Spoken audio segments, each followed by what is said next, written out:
ito nasa ang laman ng punang balita ngayon, nais daw na kumuha ng mga eksperto sa penmanship, no? Para siyasatin itong mga pirma na yung signatures doon po sa mga acknowledgement receipts po na natanggap po ninyo. Dahil nga kasi merong, I think si Congressman Acop ang nagsabi na parang iisa lamang yata ang pirma na to. Ang Tsaka yung nito, tinta daw ng ballpen. pati mismo iisang ballpen lang ang ginamit. Hindi man nagpalit, oo. So tell us more about that, Kong Jay.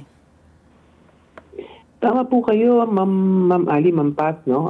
Isa po yun sa mga nakita rin ng Blue Ribbon Committee na isang stroke lang po ang ginamit, no, ng pagliliquidate ng acknowledgement receipt at saka parang iisa lang din po yung pumirma, no, dun sa mga acknowledgement receipt na ginamit ng Office of the Vice President as evidence of payment na isinambit nila sa Commission on Audit, no. At talagang tinanggap naman ito, no, ng Commission on Audit. Isa rin po yan kasi sa mga batas na tinitignan natin na kailangang ipasa na mas bigyan ng ngipin ng Commission on Audit dahil ito ay tagapagbantay ng confidential fund. Sa ngayon po, parang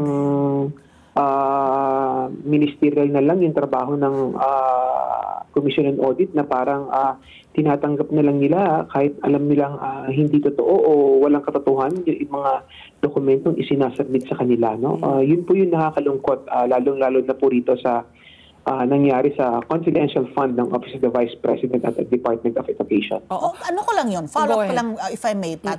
So, ang COA kasi, ano ang mandato nila? To receive? Tapos parang ministerial lang ba yan? Na hindi na nila, kumbaga hindi na nila obligasyon siyasatin yung authenticity ng signatures or kung meron mang kamukha nasipat ninyo, yung date, mali, no? Na wala pa yung mga confidential funds na yan, petsa na, wala pang confidential funds noon yan, Hindi ba? So, ano ba ang ministerial lang ba yung mandato ng COA to receive these receipts? Pero parang sinabi na rin nila, kaya nga may notice of disallowance, hindi ba? Na parang meron nakita silang mga discrepancies.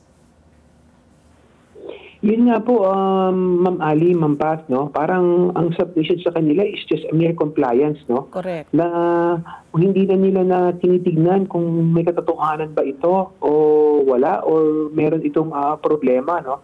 Mas maganda sana habang nililiquidate sa kanila yung mga dokumento, tignan din naman po nila yung authenticity ng mga dokumentong isinasubmit, no? Kasi po yung acknowledgement receipt, it is just a piece of paper. Wala pong mga resibo, acknowledgement receipt lang, no? Na kung saan ginamit, binayaran yung mga informant, no? Yung mga warehouses, rental ng kotse, no? At talagang nakikita natin na mayroong pang-abuso, no? Na nangyari patungkol sa paggamit ng confidential fund ng Office of the Vice President.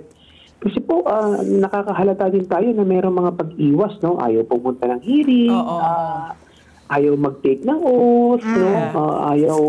Ayaw magsalita patungkol dito, no? Yung disbursing officer hindi nakikita, maraming excuses, no? Dahil naniniwala tayo, Ma'am Pat, Ma'am Ali, di ba? Kung wala tayo tinatago, bakit natin kailangan umiwas, di ba? Kasi alam naman natin na kung kaya natin harapin kung ano yung sagutin, yung mga katanungan, is wala namang problema na pumunta sa hearing at magpakita. Let's get together, Sunday 25, Sunday 25.